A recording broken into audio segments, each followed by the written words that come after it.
Everybody. Time for another installment on my teaching on Samson.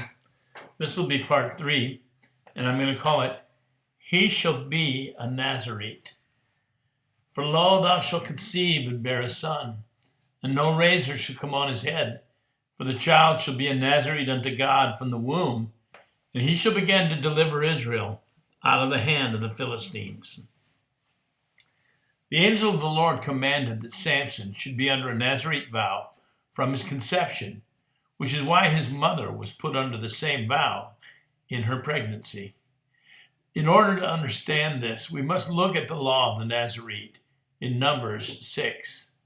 And the Lord spoke unto Moses, saying, Speak unto the children of Israel, and say unto them, When either man or woman shall separate themselves, to vow a vow of a Nazarite, to separate themselves unto the Lord, he shall separate himself from wine and strong drink, and shall drink no vinegar of wine or vinegar of strong drink. Neither shall he drink any liquor of grapes, nor eat moist grapes or dried. All the days of his separation shall he eat nothing that is made of the vine tree, from the kernels even to the husk. All the days of the vow of his separation there shall no razor come upon his head, until the days be fulfilled, in the which he separates himself unto the Lord. He shall be holy, and shall let the locks of the hair of his head grow. All the days that he separated himself unto the Lord, he shall come at no dead body. Numbers 6, 1-6.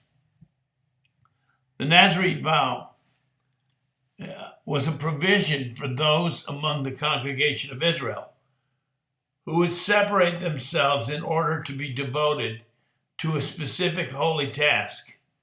You will note that the passage in Numbers implies a period of separation in which to perform the task. For example, in a time of war.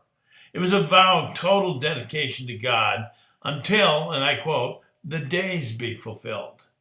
But in Samson's case, the vow was not temporary. He was to be devoted to God for his whole life, and the task would not be completed in his life, for the angel told his parents that he would begin to deliver the children of Israel. The Nazarite vow involved a threefold separation: from the fruit of the vine, and from the razor on the head, and from death. He was not to be involved in funerals or mourning. That's what that meant. He was not to mourn his father, mother, sister, even his brother. Rather, the Nazarite is entirely devoted to God and to his task. All of Israel's wars were to be holy wars. Therefore, the soldiers often put themselves under the Nazarite vow for the duration of the battle. Thus, we read in the Song of Deborah in Judges chapter 5 that the people willingly offered themselves in the battle. But what the Hebrew literally says is something to the effect of, the hair hung loosely from the mighty ones. So in King James it says, the people willingly offered themselves. In the Hebrew text, the hair hung loosely from the mighty ones. It signified that the warriors of Israel in the days of Deborah had put themselves under the Nazarite vow unto God, and were thus very powerful. The vow of the Nazarite signified total devotion to God in a task. To live your life without ever cutting your hair would be to make yourself a spectacle, to be separated from the others, and thus it symbolizes the reproach of Christ. You can imagine having all your hair piled on top of your head. There's no way you can make it look good. Through this vow, Samson would always be different from everybody around him.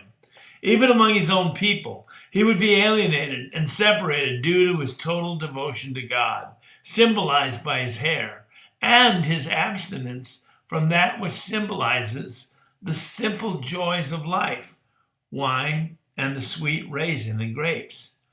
Furthermore, even in the sorrowful moments of his life, such as in death and loss, he was to be separate. Samson had to live a different life than everybody else.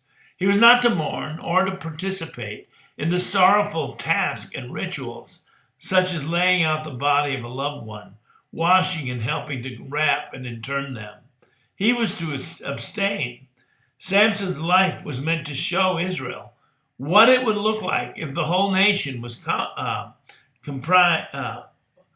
the whole nation was totally devoted to God and if they would just devote themselves to God, if such were the case, one would put 1,000 to flight and two would put 10,000 to flight.